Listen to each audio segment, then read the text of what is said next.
Home, which should be a haven, can even be less of a safe space during curfew if someone is experiencing child abuse. If you or anyone you know is being abused, help is nearby. For emergencies, call 911. They will redirect your call to the relevant agencies. For general guidelines and inquiries, call the Multi-Agency Safeguarding Hub, MASH, at 1-800-534-2273 or 945-0545. Alternatively, email mash@gov.ky.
Home, which should be a haven, can even be less of a safe space during curfew if someone is experiencing child abuse. If you or anyone you know is being abused, help is nearby. For emergencies, call 911. They will redirect your call to the relevant agencies. For general guidelines and inquiries, call the Multi-Agency Safeguarding Hub, MASH, at 1-800-534-2273 or 945-0545. Alternatively, email mash@gov.ky.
Home, which should be a haven, can even be less of a safe space during curfew if someone is experiencing child abuse. If you or anyone you know is being abused, help is nearby. For emergencies, call 911. They will redirect your call to the relevant agencies. For general guidelines and inquiries, call the Multi-Agency Safeguarding Hub, MASH, at 1-800-534-2273 or 945-0545. Alternatively, email mash@gov.ky.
Home, which should be a haven, can even be less of a safe space during curfew if someone is experiencing child abuse. If you or anyone you know is being abused, help is nearby. For emergencies, call 911. They will redirect your call to the relevant agencies. For general guidelines and inquiries, call the Multi-Agency Safeguarding Hub, MASH, at 1-800-534-2273 or 945-0545. Alternatively, email mash@gov.ky.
Home, which should be a haven, can even be less of a safe space during curfew if someone is experiencing child abuse. If you or anyone you know is being abused, help is nearby. For emergencies, call 911. They will redirect your call to the relevant agencies. For general guidelines and inquiries, call the Multi-Agency Safeguarding Hub, MASH, at 1-800-534-2273 or 945-0545. Alternatively, email mash@gov.ky.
which should be a haven, can even be less of a safe space during curfew if someone is experiencing child abuse. If you or anyone you know is being abused, help is nearby. For emergencies, call 911. They will redirect your call to the relevant agencies. For general guidelines and inquiries, call the Multi-Agency Safeguarding Hub, MASH, at 1-800-534-2273 or 945-0545. Alternatively, email mash@gov.ky.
Home, which should be a haven, can even be less of a safe space during curfew if someone is experiencing child abuse. If you or anyone you know is being abused, help is nearby. For emergencies, call 911. They will redirect your call to the relevant agencies. For general guidelines and inquiries, call the Multi-Agency Safeguarding Hub, MASH, at 1-800-534-2273 or 945-0545. Alternatively, email mash@gov.ky.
Home, which should be a haven, can even be less of a safe space during curfew if someone is experiencing child abuse. If you or anyone you know is being abused, help is nearby. For emergencies, call 911. They will redirect your call to the relevant agencies. For general guidelines and inquiries, call the Multi-Agency Safeguarding Hub, MASH, at 1-800-534-2273 or 945-0545. Alternatively, email mash@gov.ky.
Home, which should be a haven, can even be less of a safe space during curfew if someone is experiencing child abuse. If you or anyone you know is being abused, help is nearby. For emergencies, call 911. They will redirect your call to the relevant agencies. For general guidelines and inquiries, call the Multi-Agency Safeguarding Hub, MASH, at 1-800-534-2273 or 945-0545. Alternatively, email mash@gov.ky.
which should be a haven, can even be less of a safe space during curfew if someone is experiencing child abuse. If you or anyone you know is being abused, help is nearby. For emergencies, call 911. They will redirect your call to the relevant agencies. For general guidelines and inquiries, call the Multi-Agency Safeguarding Hub, MASH, at 1-800-534-2273 or 945-0545. Alternatively, email mash@gov.ky.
Home, which should be a haven, can even be less of a safe space during curfew if someone is experiencing child abuse. If you or anyone you know is being abused, help is nearby. For emergencies, call 911. They will redirect your call to the relevant agencies. For general guidelines and inquiries, call the Multi-Agency Safeguarding Hub, MASH, at 1-800-534-2273 or 945-0545. Alternatively, email mash@gov.ky.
home, which should be a haven, can even be less of a safe space during curfew if someone is experiencing child abuse. If you or anyone you know is being abused, help is nearby. For emergencies, call 911. They will redirect your call to the relevant agencies. For general guidelines and inquiries, call the Multi-Agency Safeguarding Hub, MASH, at 1-800-534-2273 or 945-0545. Alternatively, email mash@gov.ky.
Good afternoon, everyone, and welcome to today's press briefing on the coronavirus. I'm Donna Bush. Welcome to all of our viewers here on CIG Television, as well as those listening on Radio Cayman and those who've joined us via our social media platforms. We now go to prayer from Pastor Jason Every. Good afternoon, Cayman. My name is Jason Every, and I am the pastor of Sunrise Community Church. And it is such a privilege to be praying with you and for you this afternoon. Would you mind bowing your heads with me as we do that? Father, we come before you and we think of the amazing truths that you tell us in Psalm 23, where Jesus, you are our great shepherd, and because of that, you say that we shall not be in want, because you are all we need. And we just take a moment just to thank you as we look back and we see how you have led us to green pastures and beside still waters. But Jesus, we come before you humbly this afternoon to say that it feels like we are now walking through this valley of the shadow of death. But again, you tell us that we don't need to fear evil. We don't need to be anxious, because you say in your word here that you are with us, that your rod and your staff, they comfort us. You are shepherding us through these trying times. And so, Jesus, I ask, would you help lift our gaze to see you as our great shepherd? Would you be with our government? Would you give them capacity? Would you give them strength? Would you help them see you, Jesus, as their shepherd, leading them who are leading us through these times? Would you be with our healthcare workers? Would you strengthen them? Would you comfort them too in this time? Would you protect them too in this time? But Jesus, would you, as our great shepherd, would you lead us back, please? Would you lead us back to lie down in green pastures? Would you lead us back to those still waters? But most of all, we ask in this time, would you lift our gaze to see you, Jesus, as our great shepherd, to comfort us, to protect us, most of all, to know that you are with us. In Jesus' name, amen. And thank you, Pastor Every. We now welcome our panelists, His Excellency the Governor, Premier the Honourable Alden McLaughlin, and Minister of Health, the Honourable Dwayne Seymour. Also joining us in studio are Dr. John Lee, as well as our Commissioner of Police, Mr. Derek Byrne, and HMCI Director, Miss Danny Coleman. We also have with us via Zoom Dr. Samuel Williams Rodriguez, the Medical Officer of Health at the HSA. And of course, all members of the media are joining us via Zoom at their respective homes. We now go to Dr. John Lee.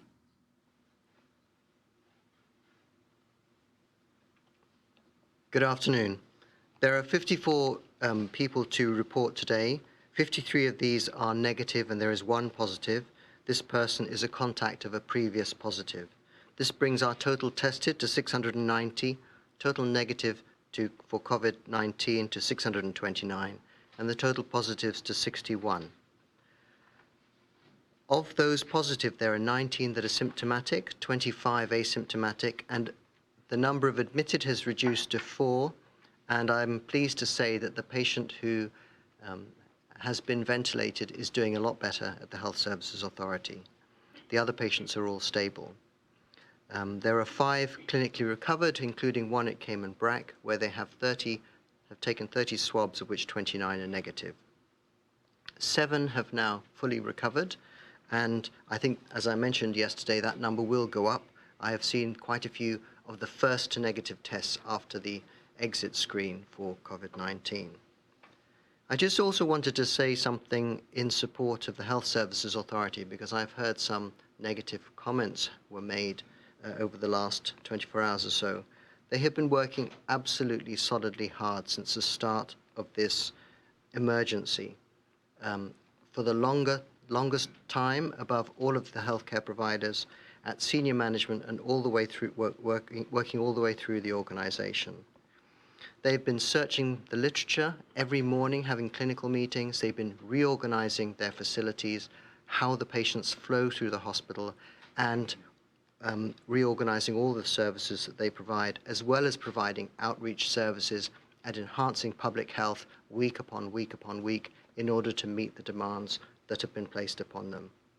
I would like to send my particular thanks to the Health Services Authority for all of their very hard work, along with all of the other healthcare providers on the island. Thank you, Donna.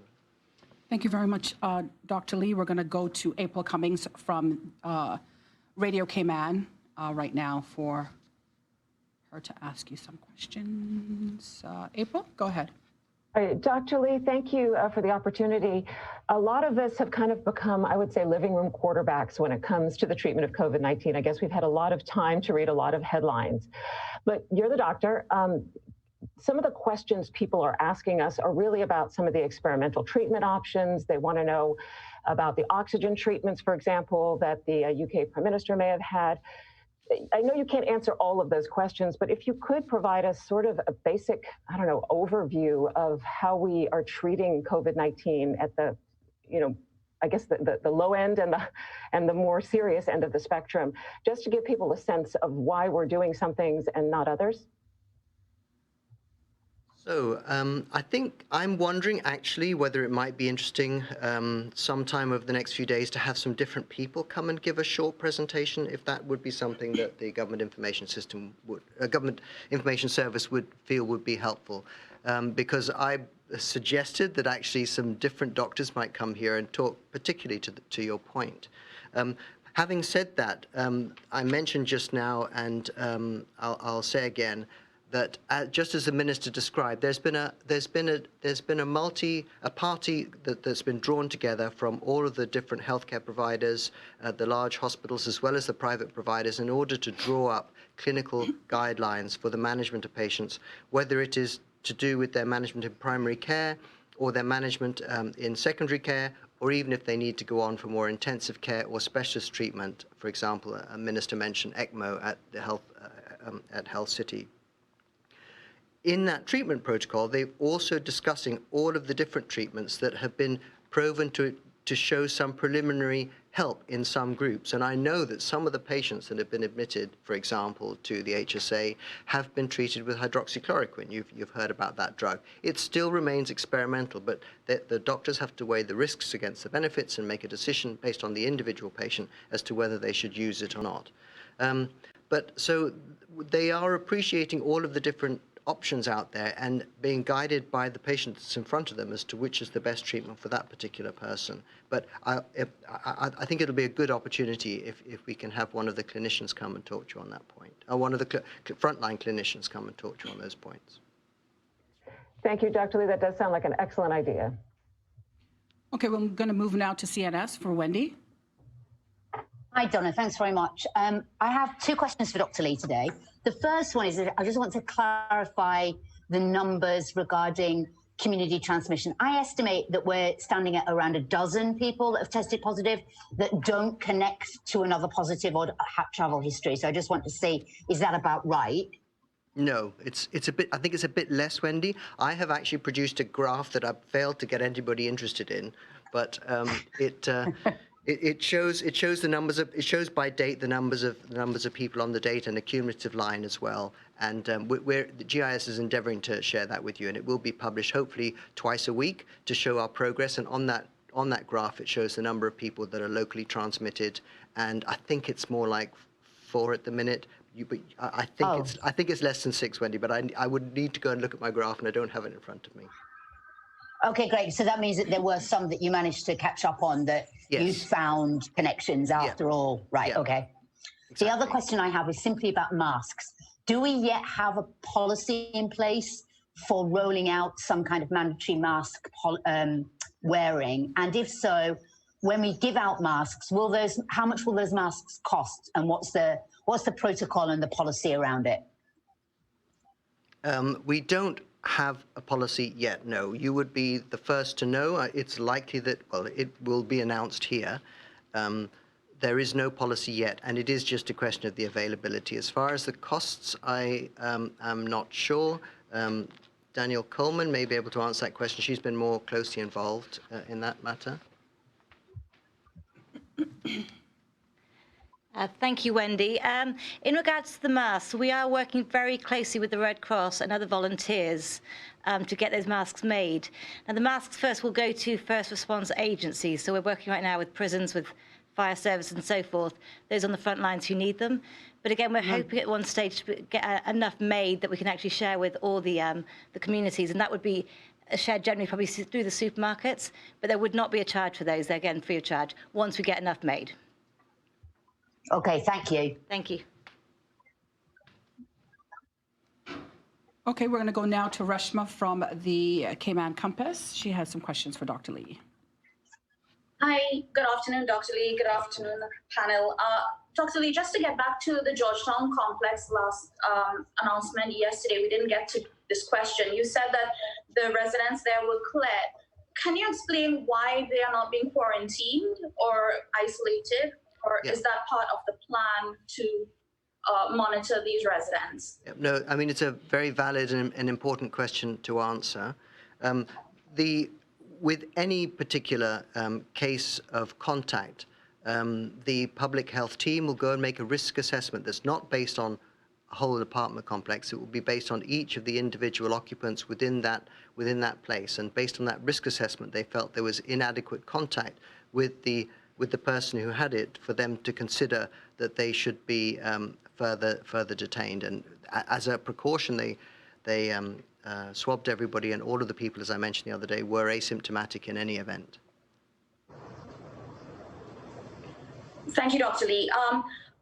Is it possible for you to walk us through what the contact tracing process looks like for public health? How is that conducted so that the public may be aware of, what the process entails? And that's my final question for you. It's the public health nurse will go and visit the household and will essentially just talk to you about your movements over the last period of time to find out exactly who the people are in your life that you've spent contact with. And if they have any potential, then they will discover whether that contact was physical contact or whether it was contact for the magic more than 15 minutes, less than a meter for more than 15 minutes. They'll just simply talk you through your day to find out who you've been in contact with.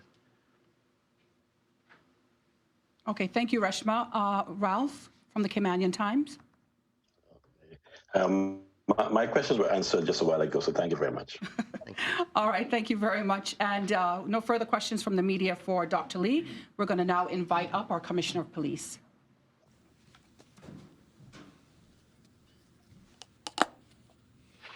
Good afternoon. Quiet overnight, no significant issues of a policing nature to report. Crime still remains stable, although we are seeing a small number of burglaries, commercial burglaries in the Georgetown central area in closed business premises. The same premises was tried twice, actually during the week. On one occasion successful, 2 television sets stolen, and an attempt again last evening. The hard curfew continues to operate well across the islands. Overnight, Little Cayman, no issues arising. Cayman Brac, 8 vehicles stopped by police, no breaches of curfew detected. Grand Cayman, 184 vehicles stopped by police, no breaches of curfew detected. But during the night, 2 persons were found out walking in breach of curfew and warned for prosecution. One of those cases is being reviewed and a warning notice may be withdrawn. Looking at today, since 6 a.m. this morning, 5 persons have been found in breach of soft curfew regulations on Grand Cayman and issued with tickets. This involved 4 drivers of vehicles and 1 pedestrian, all moving about without lawful purpose. Supermarkets and banks were particularly busy today with long queues, but all were being well managed and well controlled, with social distancing protocols being observed. There were no detected breaches of curfew across our public beaches so far today. Our helicopter and marine units remain deployed on extended tours, monitoring marine and ground activities. If I could now take a moment to speak about the new curfew order, which will come into effect tomorrow evening. So the existing hard curfew order expires at 5 a.m. tomorrow morning, Friday the 17th of April 2020. This morning, as required under the provisions of Section 49(1) of the Police Law 2017 revision, I consulted with His Excellency the Governor and advised him that it appeared to me that, having regard to the immediate threat of a serious hazard throughout the Cayman Islands associated with COVID-19 pandemic, that there are reasonable grounds to believe that in the interest of public safety, it was necessary to impose a new curfew order. Today, I have received permission from His Excellency the Governor to impose a new curfew order effective tomorrow evening, Friday the 17th of April 2020, commencing at 7 p.m. and concluding on Friday morning the 1st of May 2020 at 5 a.m. This new curfew order will remain in place for 14 nights between the hours of 7 p.m. and 5 a.m., concluding on Friday morning the 1st of May 2020. During this curfew period, the following additional restrictions will be imposed.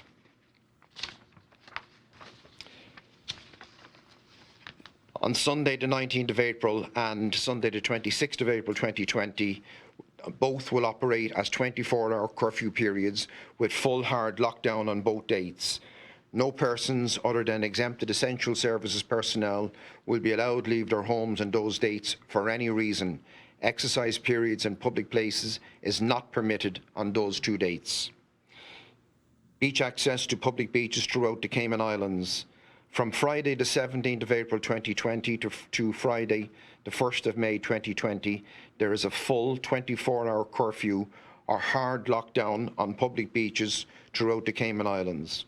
This means no access to public beaches throughout the Cayman Islands at any time during the period between the 17th of April 2020 and the 1st of May 2020 by imposition of the order of curfew. To clarify this position, this, in effect, is a full hard lockdown of all public beaches throughout the Cayman Islands, which prohibits any person or persons from entering on, walking, swimming, snorkeling, fishing, exercising, or engaging in any type of marine activity on any public beach throughout the Cayman Islands. This hard curfew runs until Friday, the 1st of May 2020 at 5 a.m. And to assist in interpretation, public beach means the portion of the beach that ends at the high water mark. I remind all persons that a breach of a hard curfew is a criminal offence carrying a penalty of 3,000 Cayman dollars and imprisonment of 1 year or both. And just as I finish, a reminder that we return to hard curfew this evening, 7 p.m. until 5 a.m. tomorrow morning. If you are not an exempted person under the regulations, you are not approved to be on the public roads, please remain at home. Police mobile and static patrols will be operating, enforcing the curfew. I thank you in anticipation of your full cooperation as we go about protecting communities and saving lives. Thank you. Thank you, Commissioner. We're going to go to Dion Anglin from Radio Cayman for questions for our Commissioner. Dion? Thank you, Donna. I have 3 questions for the Commissioner today. Commissioner, thank you for the opportunity and good afternoon to you and the panel. Now, apart from the statistics, Commissioner, can you share with us your overall personal view on how things are going since the start of this emergency? So I would think going pretty well. I mean, most people are compliant with the order of curfew, both during the day, the soft curfew, which are covered by the public health suppression regulations, and at night time during the hard curfew, which is imposed under police law. So relatively speaking, having regard to our size of the island and our population numbers, relatively small numbers engaged in breach of curfew. All right, thank you for that. It's been a little over a month since the curfew restrictions have been in place. How's your team holding up, and what are some of the feedback you're receiving from the officers on the front line? Yeah, they're holding up quite well. And again, I need to reiterate that our teams are supported by special constabulary officers, by CBC officers working with us, and by work officers working with us. So we're augmented by a number of other personnel. We're working 12-hour tours, 4 days on, 4 days off. That's working pretty well received by the officers. Generally, the feedback and the interaction is quite positive. We have had some complaints about officers maybe not complying with social distancing, not wearing masks, maybe handling documents without gloves. We've been addressing that right throughout since the 24th of March, reinforcing the public hygiene messaging that's coming from Cayman Islands Government and the Chief Medical Officer. I think we're getting better at it. But overall, the relationship is quite good. I think generally communities understand what we're about, they understand what the curfews are about, and they understand the risks that are involved. All righty, thank you. And I also remember you mentioning that you would further discuss with your command team about the likelihood of it being mandatory for your officers to wear masks when on the front line. Have you gotten anywhere with that yet? So we are discussing it, and like the Chief Medical Officer, we're looking at whether it should be mandatory. We're looking at the risks in wearing them when they become damp. We're looking at whatever guidelines we can get. We're looking at the type of masks we should be wearing. And I suppose we do have an issue with numbers, and we'll address that with hazard management as we go forward. And as we get better masks, and I think as we go forward through the curfew, we will find ourselves wearing the masks as part of our ordinary course of duties. All righty, thank you so much, Commissioner. That's it for me. Okay, thank you, Dion. We're going to go to Wendy now at CNS. Wendy? Thank you, Donna. Police Commissioner, just a couple of quick ones, actually. People are a bit worried about how they pay fines if they don't have online accounts because the court's office is closed. So can you just say how people are supposed to pay their tickets now that you've started issuing them? We've had a few calls about that. Yeah, so we'll have to issue clear instructions. We're in touch with the court services at the moment.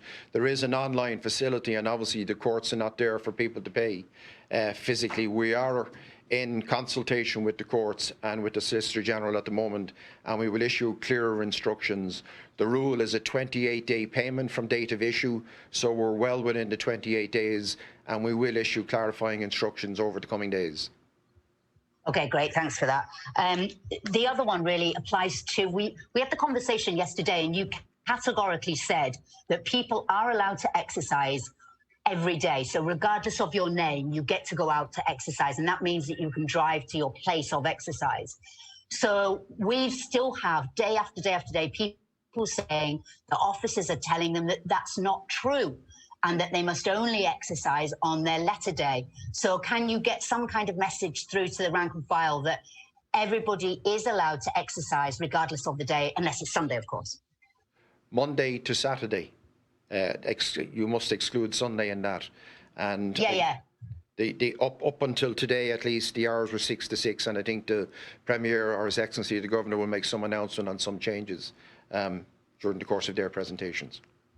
Okay, but what's your advice to people who are being told by police officers that they cannot exercise because that day is not their letter day? So I have reinforced that instruction. There's a briefing every morning at 6 a.m. There's a briefing at 8 a.m. and there's a briefing at 6 p.m. in the evening, in fact, for all of our officers. And all of the issues that are raised during these media briefings, they're all reinforced by way of instruction from myself to the command team and to the briefing officers. So anything we pick up here that's causing a concern, we brief our command team to brief all of the officers going on duty. Okay. Okay, can I just clarify as well, not the boardwalk, but the area between the Kimpton and Calico Jacks, are you classifying that as beach? Because that, again, there's some confusion about whether people are allowed to walk, because otherwise it means that they can't walk the West Bay Road, if that's the case. I can't say the specific area there now. I've defined public beach as the high water mark. If it's inside the high water mark. Oh, so they should be able to walk along that area then, so they shouldn't be getting stopped. Okay. Okay, thank you. That's all I have. Thanks, Commissioner. Thank you. Thank you very much, Commissioner, and thank you to I think we have some more questions actually for you, so just hold there a minute. Ralph at Caymanian Times has a question for you. Sorry. Yes. Good afternoon, Commissioner. Thank you for your detailed report. I have two brief questions for you. You said that most people are complying with their instructions regarding these times. What's your major concern, which has sort of encouraged you to recommend that the hard curfew remain in place for 2 more weeks? My main concern so I think I looked at the numbers, 61 as of today, positive cases, and the risk that still exists. So I think there's a real risk, and this is a really critical period for Cayman Islands. I look at it in terms of the serious hazard and the difficulties that can cause for the Cayman Islands. And I think there's a requirement and an onus on me as the Commissioner of Police to make that recommendation to His Excellency the Governor. Okay. And the second one, with all the activity surrounding us in other areas regarding the increases in COVID-19 cases, are you concerned with illegal landings from boats that may come from other territories? So that's something that we've been watching. There's no evidence, no intelligence whatsoever that is an issue at the moment. As you're aware, our nearest neighbour, Jamaica, have locked down their borders there. We have our aerial assets looking at marine borders, protecting our marine borders. So no indication that there's any illegal landings in Cayman Island since the start of the operation on 24th of March. Thank you very much. That's it for me. Okay, we're going to go now to Reshma from the Compass.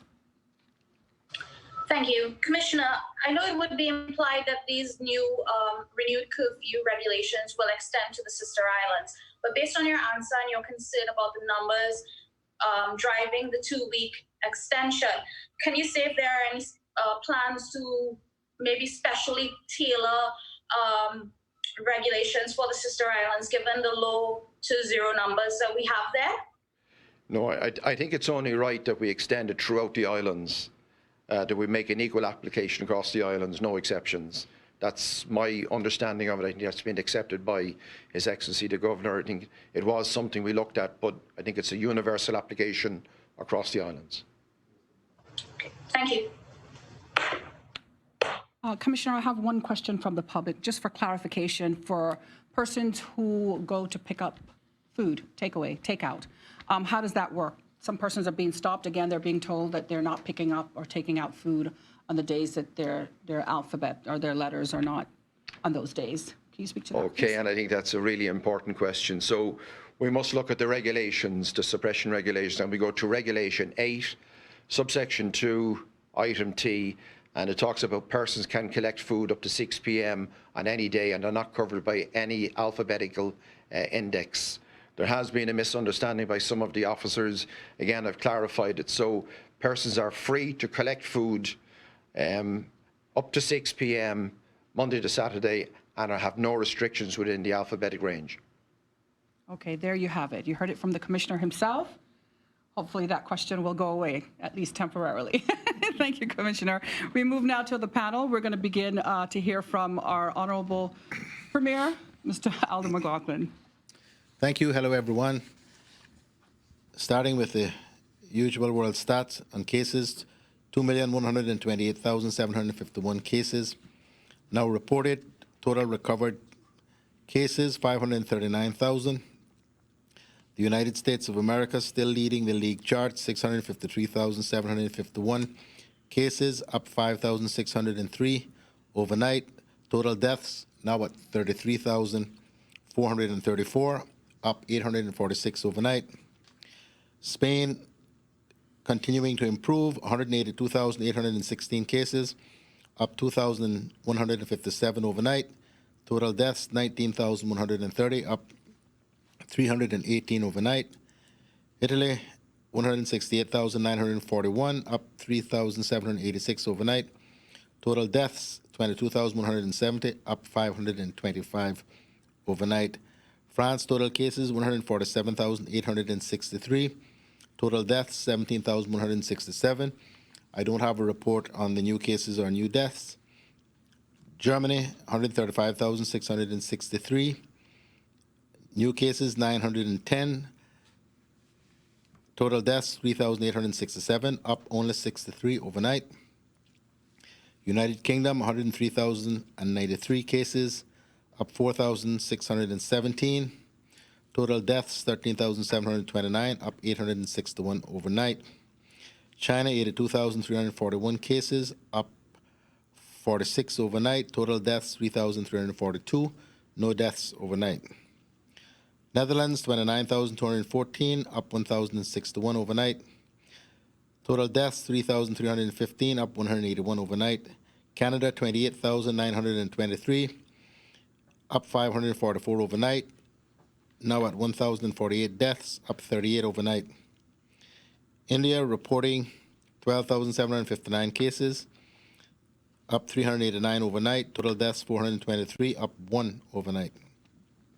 Philippines reporting 5,660, up 207 overnight.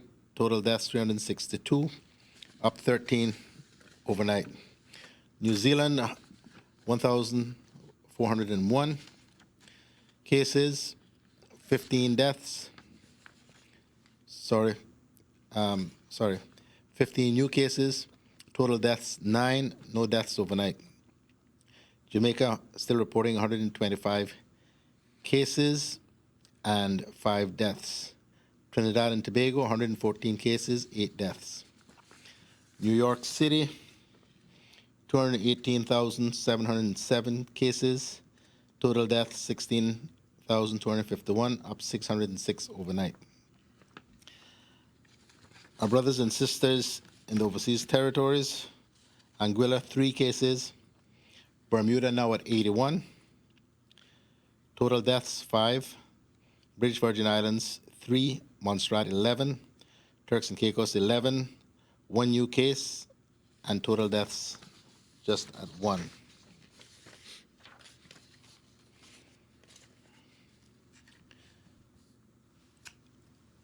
I want to start by saying that we are very encouraged by the results today.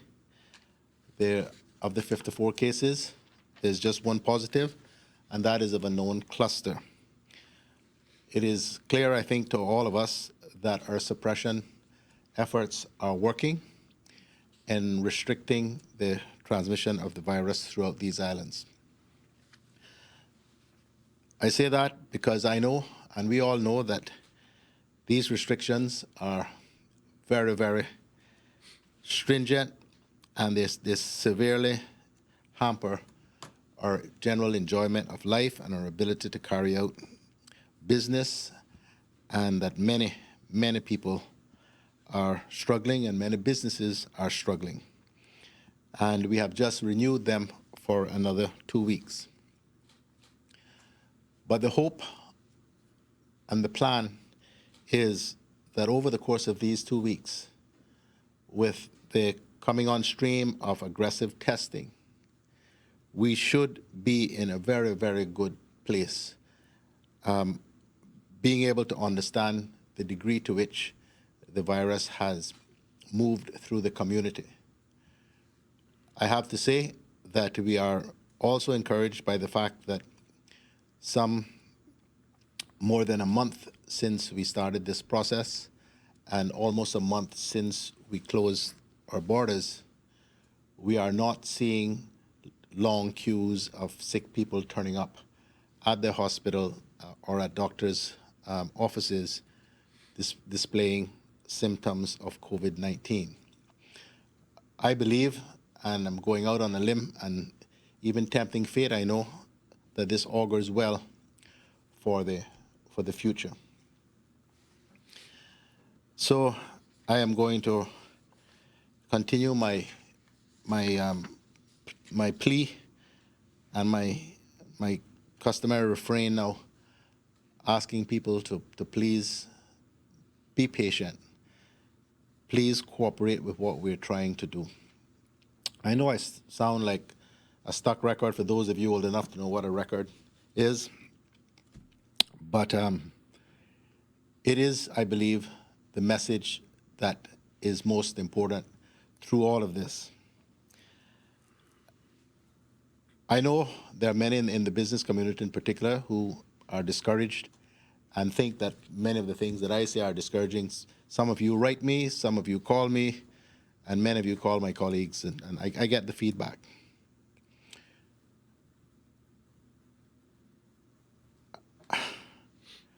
I have reflected on this a whole lot, but I do not believe my message is wrong or that this is the point to change it, other than in the sense to offer the real hope of redemption at the end of this exercise.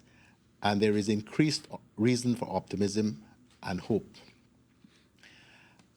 I was handed, as I was coming here, by someone who understands how I think and how I worry about these things, the following quote, recent quote, just a week or so ago, by none other than Bill Gates, who was interviewed by an online magazine called Technology, Entertainment, and Design about the prospects of reopening the United States economy. And he had this to say, and no, I didn't talk to him. There is really no middle ground, and it is very tough to say to people, hey, keep going to restaurants, go buy new houses, ignore that pile of bodies over in the corner. We want you to keep spending because there's maybe a politician who thinks GDP growth is all that counts. Gates said in an interview with TED, that magazine, Tuesday, it is very irresponsible for somebody to suggest that we can have the best of both worlds. The economic effect of this is really dramatic. Nothing like this has ever happened to the economy in our lifetimes, Gates said. But bringing the economy back, that's more of a reversible thing than bringing people back to life. So we're going to take the pain in the economic dimension, huge pain, in order to minimize the pain in the diseases and death dimension. It's disastrous for the economy, Gates said. But the sooner you do it in a tough way, the sooner you can undo it and go back to normal. And that is the message that I have been hammering out over the course of these past 3 weeks. And it was, I think, something of a encouragement to me to see that it's not only I and my team here in Cayman that see this crisis through that prism. I want to, I got some relatively good news, I hope, to announce.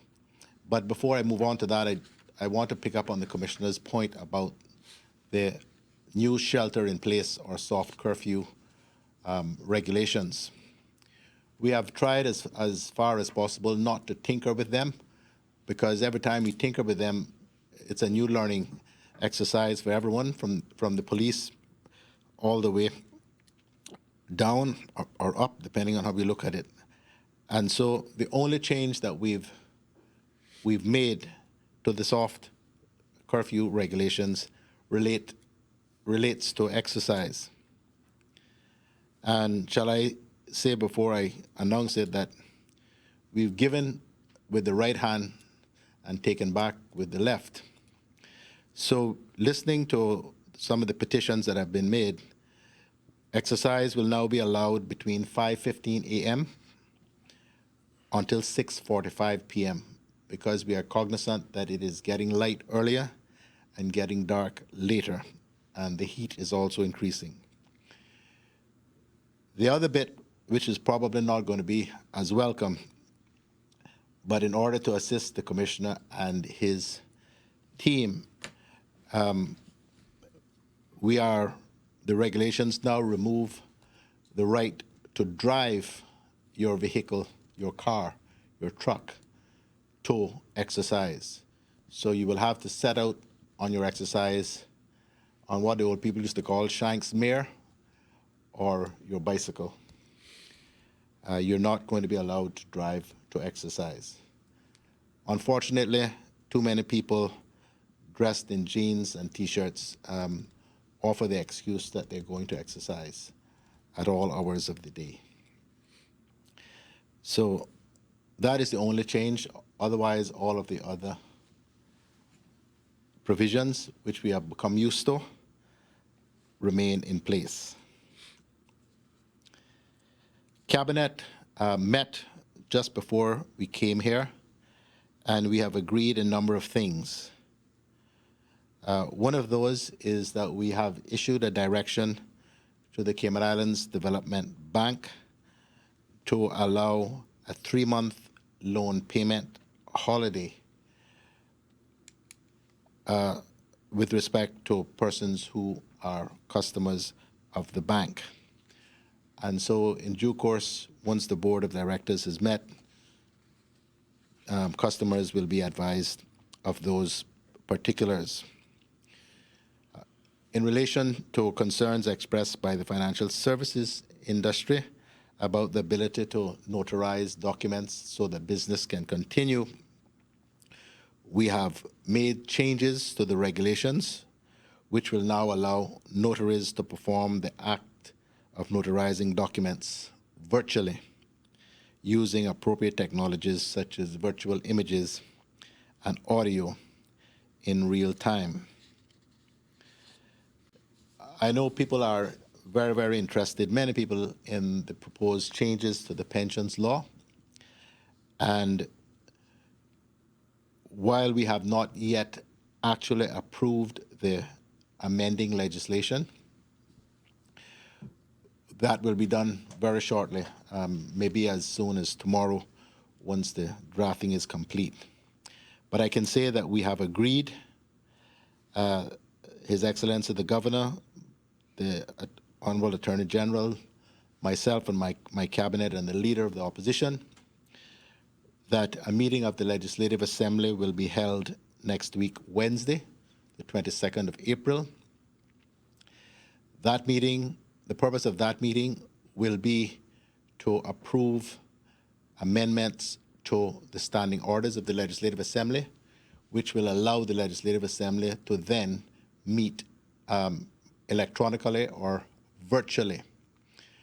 And in order to facilitate the requirement for necessary physical distancing, the Leader of the Opposition and myself have agreed that the government will only have 6 members in the chamber, and the opposition, which will include the 2 independent members, will have 4 for the purpose of that particular meeting. Once the standing orders, the amendment to the standing orders is agreed, the House will then resolve itself into a committee to consider the standing orders, and once those are approved, the Governor, His Excellency the Governor, will then be asked to signify his approval to the change in the standing orders. And once that is done, we propose to have a substantive meeting of the House the following day, Thursday, the 23rd of April, to consider a number of things. One will be the election of a new Deputy Speaker. The other will be changes to the pensions law, as well as changes to the traffic law and to the immigration law. The changes to the pensions law will deal with the proposed 6-month pension contribution holiday. that we've spoken about in advance of the obligation to pay your pension contribution in May, as well as a change to permit the withdrawal by pension account holders of some of their pension funds to assist them through this crisis. The reason I'm not being any more particular is that we are still debating the precise percentages, and I don't want to just create expectations now, which I then have to come back and explain we've changed. So, but that should be done in fairly short order. The changes to the traffic law will allow Cabinet to, by regulation, to exempt various categories of fees and functions. So, and that the principal purpose of that, although it is drafted in broad terms, will be to allow registrations to be renewed, driver's licenses and vehicles and so forth to be renewed without the vehicle actually having to be inspected during the crisis or emergency. And the changes to the proposed amendments to the immigration law, which I presume will be in similar form, will allow Cabinet to exempt persons for a given period of time during the emergency to remain lawfully landed and to work, even though their work permit applications have not been renewed or renewals have not been put in. So those are what we are seeking to get through next week. And I just want to close my contribution today by thanking the pastors, the many pastors who have brought prayer to the start of the press briefings in recent weeks. Those really do help us very much. They certainly encourage me, and I'm sure all of my colleagues. We have always been, since we were first settled, a praying nation, a praying people. And even though some who may have joined us in more recent years may not quite understand the depth and strength and conviction of most Caymanians, even those of us who would not profess to be really good Christians, we have a firm and fervent belief in God and in the power of prayer. And so I thank the pastors and indeed all across this community who remind us regularly that they are praying for us and for the salvation of this nation. Thank you, Premier McLaughlin. I would like to move on now to His Excellency. Yes, thank you. Thank you very much, and good afternoon, everybody. I want to start on the results, and clearly only one sort of positive today. So that is good news, and that is reassuring. Premier mentioned Bermuda. I mean, I know overnight that there were 24 new cases in Bermuda, and an elderly care centre is affected. So if anyone is not thinking out there that this is a really serious risk, I think it's things like that that really bring it home to us. So, and I strongly support the strategy that we've got at the moment. We've heard about the 2-week extension for the hard curfew and the soft curfew, and I strongly support the measures in place. But again, as the Premier said, we have some hope that our strategy is working, and that strategy of containing, suppressing and isolating cases that crop up. But as the Chief Medical Officer has said, there are about 5 cases that we don't know where they came from. So that means we still have to be extremely vigilant. And we are about to do a phased step up in our testing, and we're starting with frontline healthcare workers. So as we watch the cases each day and we step up our testing, this is going to put us in a much stronger position to be able to consider where we go next. And that, I think, is a good place to be at the moment. I have one announcement to make on the evacuation flights. First of all, to thank everyone behind the scenes, Cayman Airways, my office, Cayman Islands government. There's a lot of work going on for those Miami flights, the Nicaragua flights.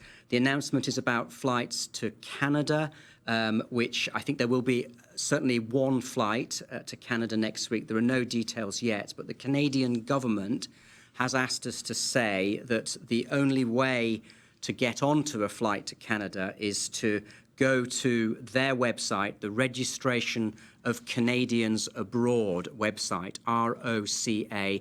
We'll put details of the link on social media immediately after this. So any Canadians wishing to be considered for the flights being organised by the Canadian government should register on that website. And that's a message the Canadians have asked us to put out. I just want to do a few shout-outs myself today. First of all, I want to pay tribute to Dr. Lee, our Chief Medical Officer, who I believe is doing an outstanding job. He's under incredible pressure at the moment, but so many people come to me and say what a reassuring, authoritative presence and voice he is at these press conferences, and many members of the public have come up to me and said that. So I do want to pay tribute to him. He is surrounded, as he himself said, by an excellent team at HSA, and also the acting chief officer, Nellie Pucci, supporting Minister Seymour, also in an acting capacity, also doing a really great job. I want to shout out to our garbage collectors. They don't often get a mention in these events, but they are also on our front line, performing an absolutely crucial role for us at the moment. I think the civil service as a whole, as I've said before, is really stepping up and delivering for our islands. Gloria McField, portfolio of the civil service, that whole team has been completely redeployed, showing great flexibility and going beyond the call of duty to help many people at a time of need. So great work being done there. There's also lots of business as usual work going on. The Auditor General continues to carry out audits, and that's all extremely useful. Ministry of Finance, a lot of analysis and work going on our finances. So my own thanks to Deputy Governor and the Civil Service, who I believe are really stepping up at this really important time. Finally, on a more sort of cheery note, I was struck by the story of a 99-year-old retired army captain in the UK who raised £14 million for the NHS. He walked 25 metres around his garden 100 times before his 100th birthday. So I think we can all applaud that individual in what he achieved. Thank you. Your Excellency. We'll now move on to our Minister of Health, the Honourable Dwayne Seymour. Oh, thank you, Donna. Comforting words from the Premier and Governor. I want to mention about masks. Heard persons asking about them. Again, some questions came in. The question was asked of Dr. Lee, but I don't think Dr. Lee does any orders or order any supplies. The ministry in itself, as I've said before, we're working on an effort to distribute, as I've said. This is not this is not time for politics. And we value all 19 constituencies. And the effort from the ministry is to deliver to each of the MLAs in each constituency an allotted amount. They have been ordered already. And once that has been done, I was assured that we should get them within days, and signed off on everything yesterday. And once this has been done, then we will put more regulations in place in terms of persons wearing masks in public places. So I think with this effort and us trying to get them out to each constituency, along with what the Red Cross has done, plus many other private seamstress has done in trying to furnish these masks, that we will be able to move to a more stricter policy in terms of wearing face coverings in public places. So I can assure you that every MLA will be contacted to come and pick up their allotments, as they would say, or their stash. And so this should happen very quickly, within the week, within a week's time, hopefully, keeping our fingers crossed. So I know a lot of people have been asking for masks. Where can they get one from? They want to go to the supermarket. And they end up still going to the supermarket, even though keeping their 6 feet distance, but without a mask. And I think this is one of the ways that we can really beat this thing, by everyone trying to wear face coverings in public settings. Today's scripture comes from 2 Corinthians and Philippians 4. Praise be to God and Father, our Lord Jesus Christ, the Father of compassion and the God of all comfort, who comforts us in all troubles, so that we can comfort those in any trouble with the comfort we ourselves receive from God. Don't worry about anything. Instead, pray about everything. Tell God what you need and thank Him for all He has done.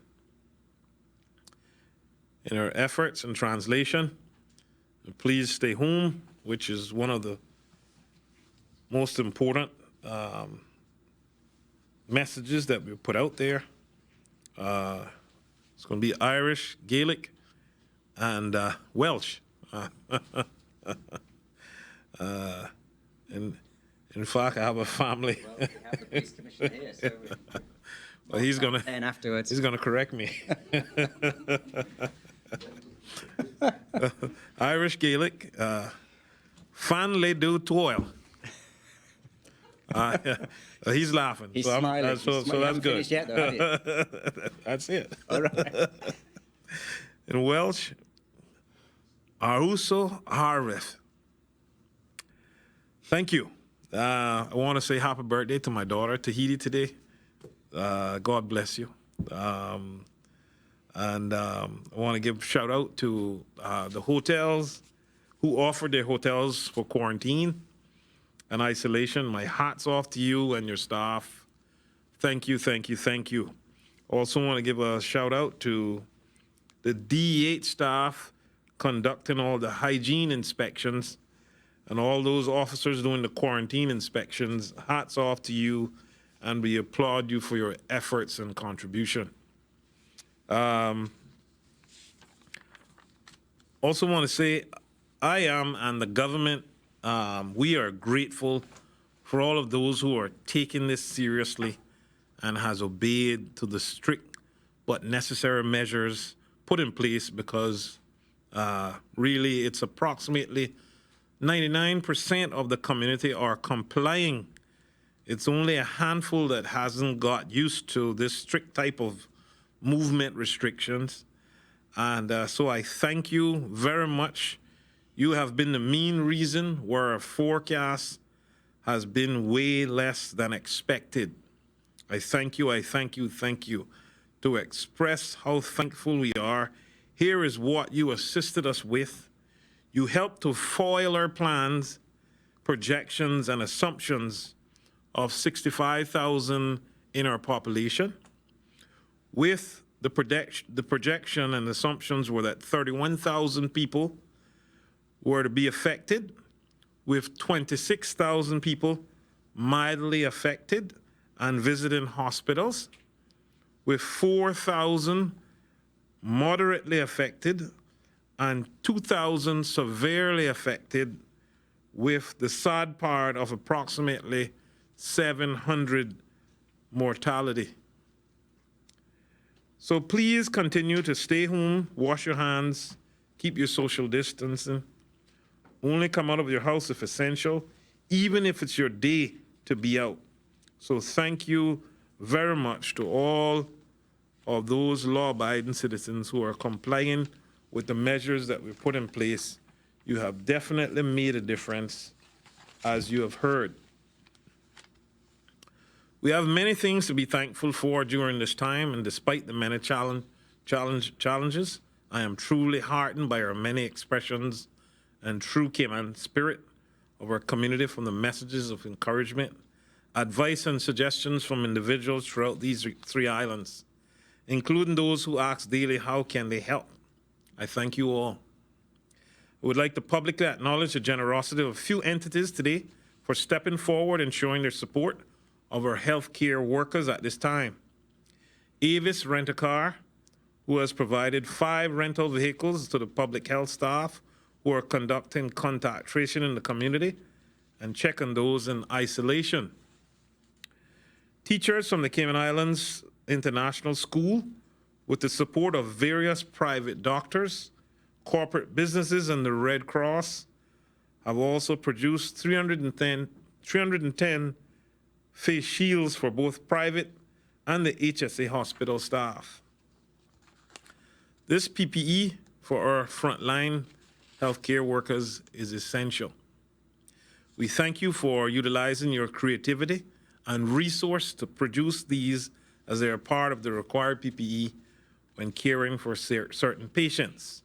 Over the Easter weekend, there were many frontline workers at the HSA who were away from their families, and as a token of appreciation, private sector financial services membership or organization, Cayman Finance, provided lunch for the HSA staff working on the front line for the 4-day holiday weekend.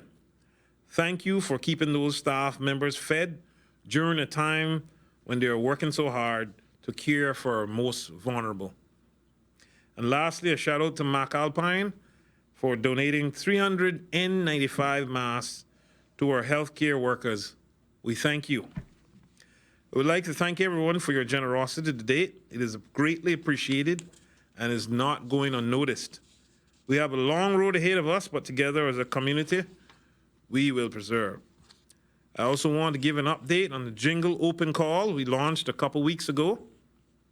It's no secret that collaboration is one of the main ingredients to the successful creative process, but it is also true that remarkable works of art are often created in solitude. This is why we began the call as an opportunity to encourage our musicians to create and continue working while self-isolating. Well, it looks as though we are on the right track, as the Ministry of Culture has received 98 entries. I am so proud to see the high number of submissions, and I am truly grateful for the enthusiasm for the music fraternity. This clearly reflects on the abundance of creativity and talent that can be found in our islands.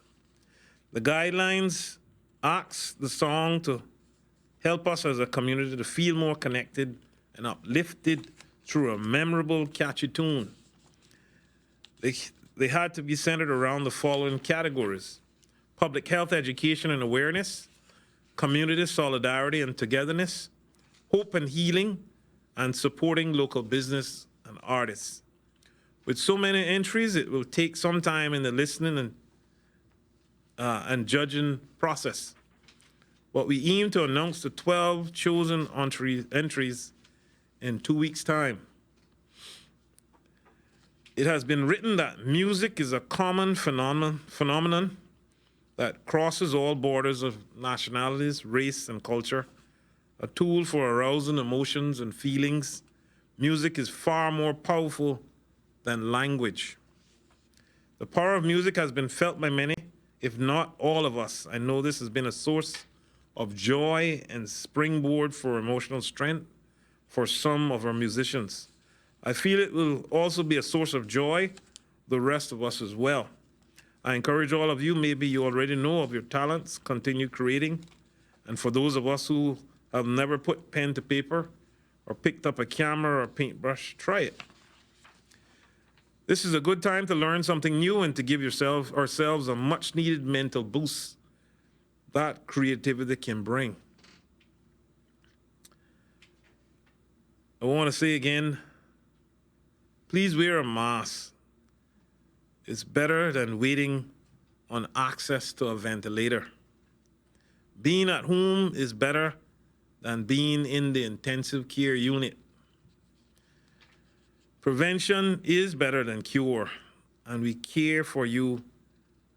It's why we have a curfew. Ladies and gentlemen, I want to say to you, darkness cannot drive out darkness.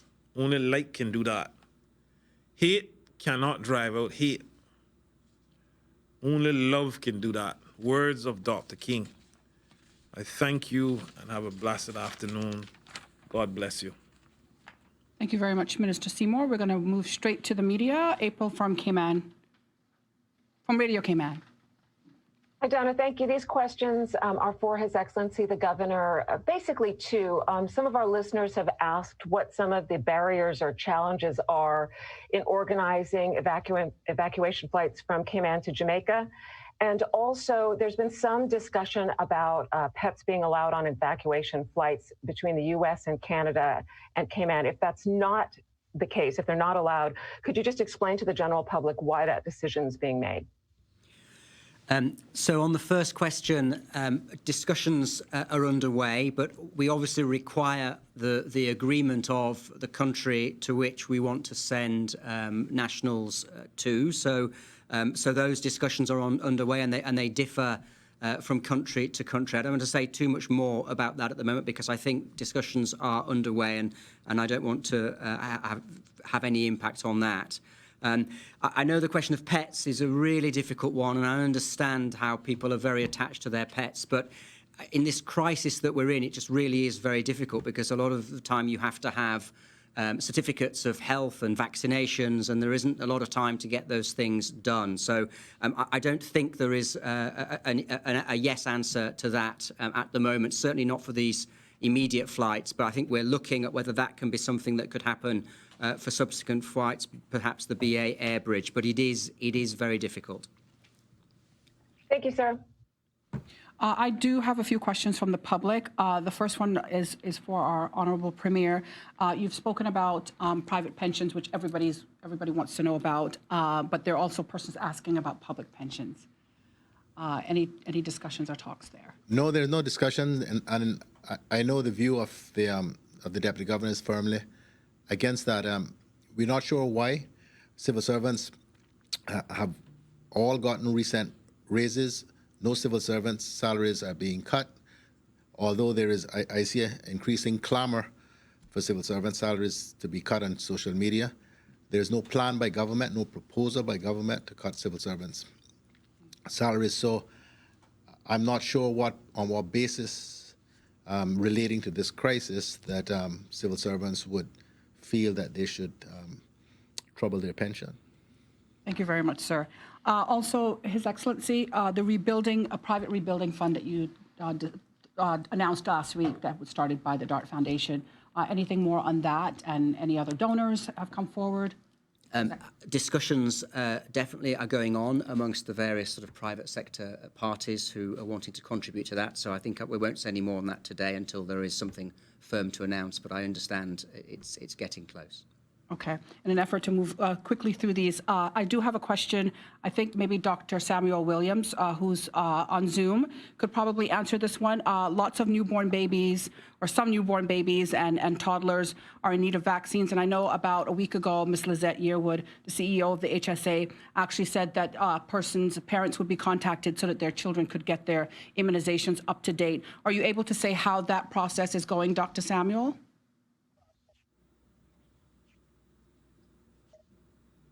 Dr. Sam, are you there?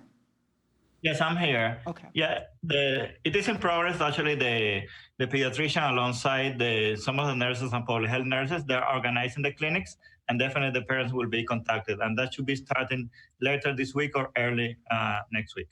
Okay, thank you very much. Okay, we're going to now move on to Ralph from the Caymanian Times.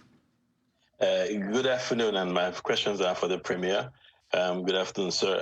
I really appreciate the upbeat tone in your presentation because it gives me hope that we're on the right track. I have two questions for you. The first one is on food security. In recent times, we've heard of closures of food processing plants in the U.S. Do you know if that will affect our ability to obtain foods on a regular basis? And have you heard anything from the food suppliers?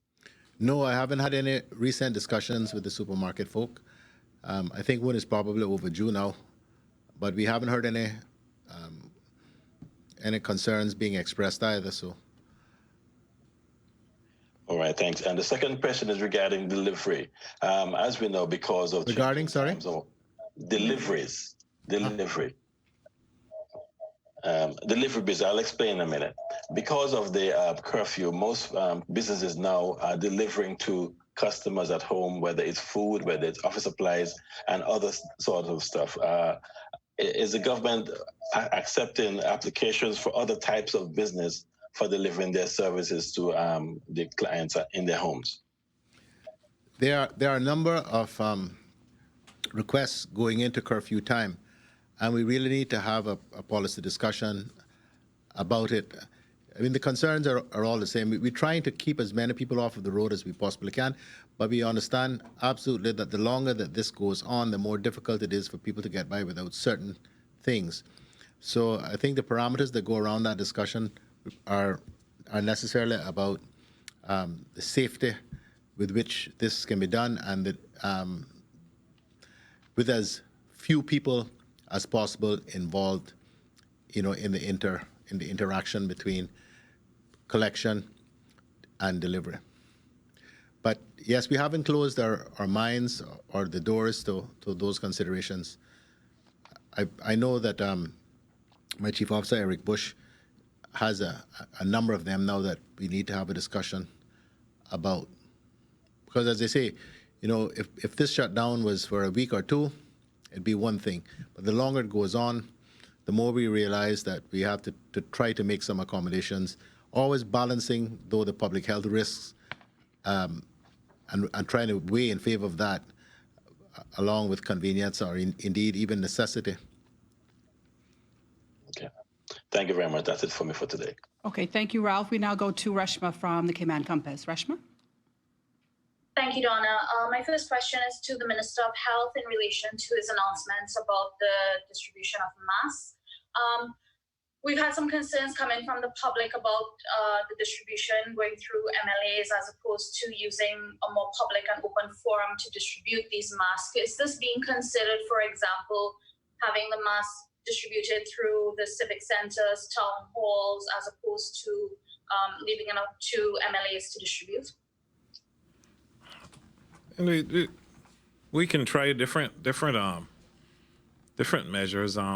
I'm sure we'll have enough to be able to put some at civic centers too also, but we need to trust the persons that these constituencies elect. Obviously, it's the majority of people elected them, and they actually know their communities better than anyone else, and will assure persons that are more vulnerable, like the elderly and etc., at least get access to these masks is what I would say. Thank you. This question goes to the Premier. Now, you've talked about the pensions, which I'm very grateful for because the questions keep coming on that particular issue. Another issue that keeps coming back over and over again is the opening up of money transfer services. Has there been any progress on consideration of reopening these services? In short, no. Okay. Moving on to my next question. Can you provide us with an update on the situation at NAU in terms of applications? Has there been much progress in terms of those applications? Yes, I'm told. I can have I hope, a full report for you tomorrow if you don't mind holding that question. Okay, sure. Finally, we talked about Bermuda and the cases, both you and the governor. Given that this is a similar sized island with the similar sized population, and their cases being 81 and 5 deaths, do you think that, what do you think is contributing to that? Or do you see us as being lucky that we're not in that place? Well, I really don't know enough about the circumstances, although I talk to the Premier there, fairly often. But I know that the virus did get into some of the rest homes, and that contributed, I think, to a number of the deaths. to a number of the deaths. And pray God that doesn't happen here, because we see what's happened in the US, we've seen what's happening in the UK, because the people, by their very definition, that are in a rest home are in the most vulnerable category of persons when it comes to just about any disease, but particularly this virulent one. Okay, Thank Ashma? you. Okay, we're going to go finally to Wendy from CNS. Thanks, Donna. Yes. First of all, can the Premier just go over some of the details about the Legislative Assembly meeting? Will Thursdays will be like a virtual meeting? And if so, how will the public and the press get to see that if it has to be on some kind of Zoom thing? And also, will the LA be addressing anything to do with health insurance? Because we've had a lot of people worrying about that as well, because they just simply don't have it now that they don't have a job. So will the law be needed to be, will that law need to be amended as well? Well, I'm not sure about the particular technical arrangements, but I'm told that GIS will ensure that access to what's going on with respect to the Legislative Assembly, either virtually or for those of us who are actually in the chamber in person, will be made generally available in the usual way. So I guess that's going to be okay, but although we can check to make sure what the particular arrangements are, but we're told that people would still have access to what's going on there on a live basis. And in relation to the other one, now is not the time to not pay your health premiums, because at a time when health insurance companies are going to are most likely to be asked to pay for claims, that is not the time to not pay your premiums. And the reality is, if people don't pay the premiums and their policies lapse, it's going to fall in government's lap, as is usually the case with these things. So I would advise anyone, let that be the last bill that you decide not to pay. Other than eating and keeping a roof over your head, you need to pay your health insurance premiums. Okay, Wendy, I think the concern was, I think the concern was that people had lost their jobs, so they'd lost their policy. Well, if they've lost their policies, we know what always happens with that. Government picks up the tab. Right. Okay. You know the story. You've heard me with it over and over again over the years. Yeah. I know. That's what I was wondering, whether there might be some kind of freeze on mandated health policy for a while. But I get your point very much, though. You mean you think we could pass legislation forcing the health insurance companies to cover people even if they don't pay their premiums? Well, for maybe a few I'm months. not sure we could do that. Okay, fair enough. The other question I have is, it's regarding the cruise port referendum. You said yesterday that you were going to ask the Attorney General. I just wanted to check with you whether you yourself are keen to pursue this at the moment, because obviously the Court of Appeal meets again in the fall, usually around September time. So I understand that they had asked for it to be postponed till then. So whether you were supportive of that idea rather than doing it now, or whether indeed this really needs to go ahead given all the circumstances. So like your own opinion about this right now. Sorry, Wendy, I missed most of that. You said you were going to speak to the Attorney General about the cruise port referendum being heard at the You mean the appeal? Court of Appeals session. Yes, the Court of Appeals session in April. Do you personally believe that it should go ahead at this session or wait until the session in September? And do you feel that it is something that is purposeful to pursue right now, given the whole circumstances surrounding the cruise sector? Well, my opinion wasn't asked about any of the scheduling. As far as I'm aware, the scheduling is something that's been organized by the courts themselves and the availability of judges.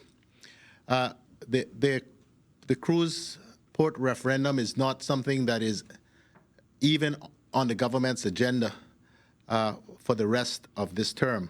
Let me make that clear. Whatever happens with that, it'll be another government that deals with that.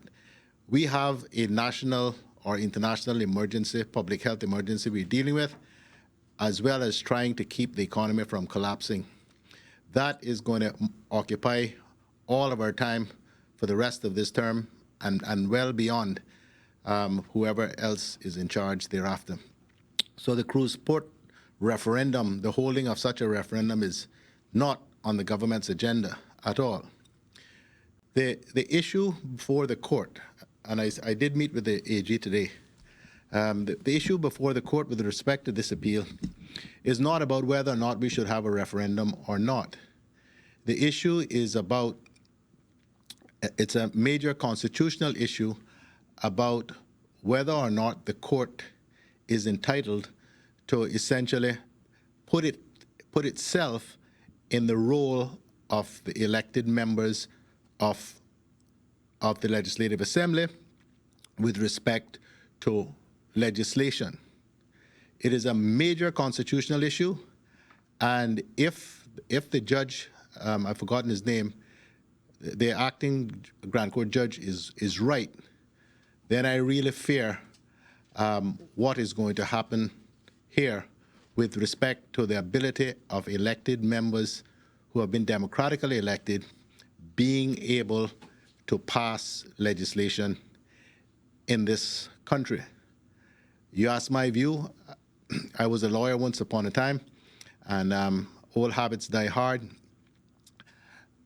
I believe that his judgment is fundamentally wrong in that regard, as I have always believed was the judgment in the same-sex marriage case. Not because I disagree with the outcome, but because in law, I believe they are fundamentally, the one was fundamentally wrong, which the Court of Appeal has decided as well, and this one for very similar reasons. It cannot be right that the court can decide what legislation can be passed by the Legislative Assembly. It is judicial activism on steroids. Wendy, thank you very much for that question. We're going to wrap up the press briefing in just a few minutes. I do have a final question for Commissioner of Police. I'm not sure, Commissioner, whether you're aware there's a flyer that's going around from the Turks and Caicos Islands, from your colleagues at the police force there. It talks about how they're handling persons who break curfews, and it speaks to the confiscation of vehicles. And some people are saying in Cayman that maybe this is a stance that we may have to take, whereby for those out there who may not know exactly what the flyer says, they're charged a tow fee. Persons who break the curfew, their cars are confiscated, they're charged a tow fee, and they're charged a daily storage fee, which could go up to a month, which hits them hard in the pocket, obviously. Any consideration or any thoughts about this? So no specific thought about it at the moment. I have spoken to the Commissioner in Turks and Caicos Islands. I have regular teleconferences with the commissioners for all the overseas territories. And some of the cars are seized during curfew, but are also seized for other Road Traffic Act offences. So it's not specifically for curfew, and the poundage fees apply to the seizure. So it could be disqualified driver, person drunk under the influence. So not specifically for curfew. Okay. I have seen the flyer, as it turns out. Okay. I have discussed it with him, and maybe it's something we can talk about into the future. All right, thank you very much. All right, we'd like to thank all of you, the viewing public and listening public, for joining us here today. Thanks to everybody who's made this possible today, including our esteemed panelists. We'll welcome you back here again tomorrow. Until then, have a good one.